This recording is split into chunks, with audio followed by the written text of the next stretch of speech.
The Midnight Hauntings.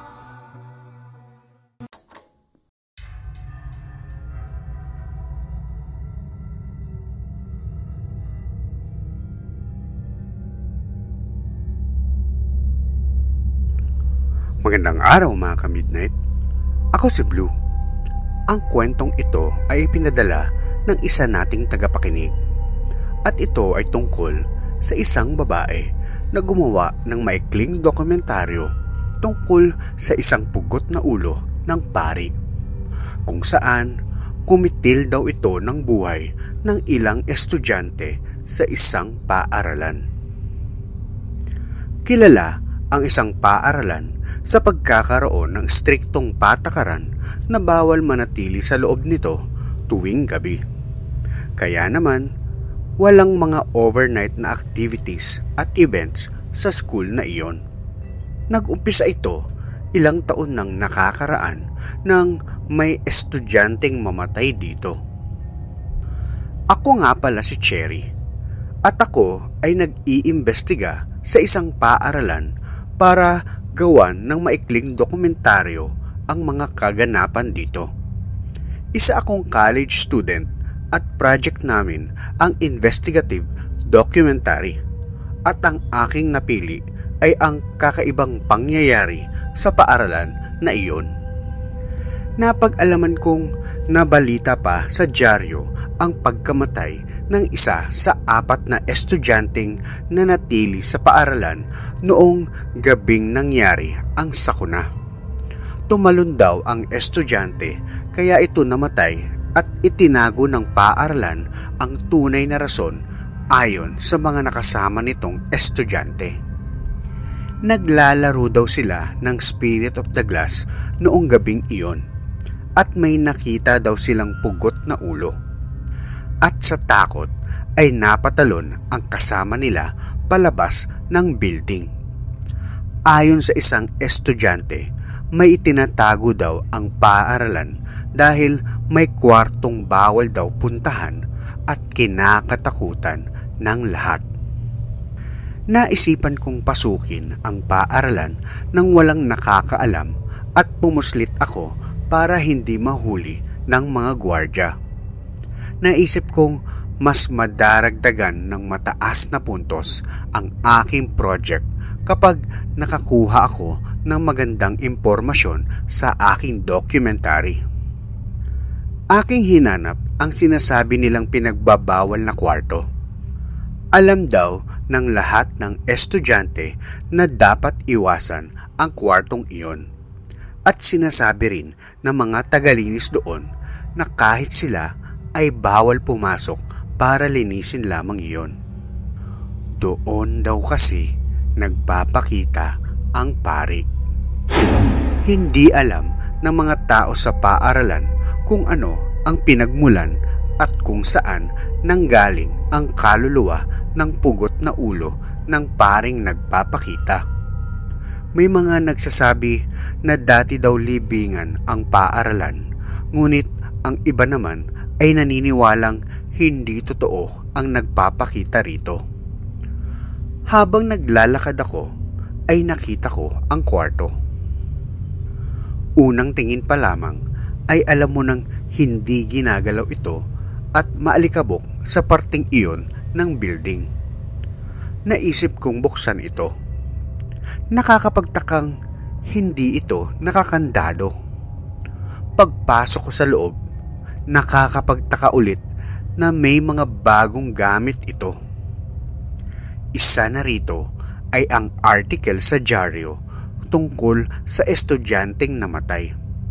Naisip kong dito siguro tinatago ng paaralan ang mga bagay na tungkol sa pugot na pari. At malamang ay nag-iimbestiga rin sila. Nagbasa pa ako ng ilang mga article nang makita ko ang mga litrato. Mukhang galing pa sa World War II ang mga litrato at ang iba ay nakakahilakbot. Mga litrato ito ng mga paring nahuli ng Hapon at ang ibang litrato ay nagpapakita ng paring pinupugutan ng ulo. Sa aking sobrang kilabot ay nakaramdam ako ng pagtaas ng aking balahibo. Napasigaw ako nang makaramdam ng kakaiba sa aking ulo. May kamay akong nararamdaman sa aking ulo. Paglingon ko, may pugot na ulo ng pari at tumutulo sa leeg nito ang dugo at kumalat na hanggang sa damit nito. Agad-agad akong tumakbo palabas, ngunit nakasara ang pinto. Sa takot ko ay sinipa ko ito ng malakas hanggang sa bumukas. Nagmamadali akong makalayo dito, ngunit sa aking pagtakbo, nalimutan ko ang daan pabalik.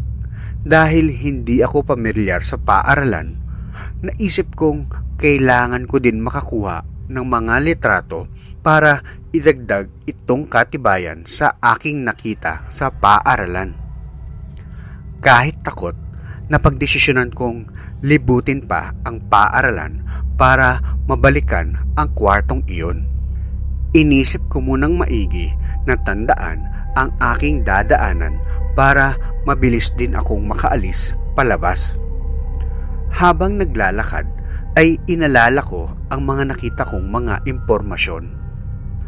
Ang paring nagmumulto dito ay nagsimula pa ng panahon ng Hapon at malamang ay naging masamang espiritu ito dahil sa pagpugot sa kaniyang ulo. Habang nagninilay-nilay, natigilan ako dahil sa may biglang lumitaw sa dulo ng hallway. Nasa harapan ko ang pugot na ulo at unti-unti itong lumalapit sa akin. Tila ba ako ay hinahabol nito at ayaw patakasin. Naisip kong kaya siguro din pinagbabawal ang pagpasok sa kwartong iyon dahil sinusundan ng pari ang sino mang nakakaalam ng kanyang pinanggalingan. Nagmamadali akong tumakbo, ngunit naramdaman ko ang kamay nito sa aking ulo at nahabol niya ako. Sinabunutan ako nito at tila kakalad ka rin pabalik sa kwarto. Sa sobrang takot ay bigla na lamang akong hinimatay at nang magising na ay wala na ang pari. Pagtingin ko sa aking paligid, nagdatingan ang mga gwardya at tinulungan ako. Pinagsabihan nila ako, ngunit naaawa sila sa akin at hindi na ipinaalam pa sa paaralan ang nangyari, kapalit ng pagtatago ng aking mga nadiskubre. Nangako akong hindi ko ipapaalam sa iba ang aking nalaman sa kanilang paaralan. Hindi na nila ako pinabarangay at pinabura na lamang ang mga nakuhaan ko ng litrato. Binalaan din nila akong mag-ingat para hindi matulad sa mga estudyante nung gabing iyon. Nang aking tanungin ay nabaliw daw ang 3 nakaligtas na estudyante. Isa-isa daw silang nagpakamatay dahil lagi daw silang sinusundan ng pugot na ulo ng pari. Lahat daw ng nakakita sa pari ay hindi tinitigilan nito at lagi daw itong nagpapakita sa kanila. Ang tanging paraan daw ay ipasa sa iba ang pagpapakita sa pari para sa kanila muna ito magpakita. Kaya patawarin niyo ako kung sinulat ko itong kwentong ito at ipinapasa na sa inyo ang sumpa ng pari. Siguraduhin niyo lang na hindi niyo makita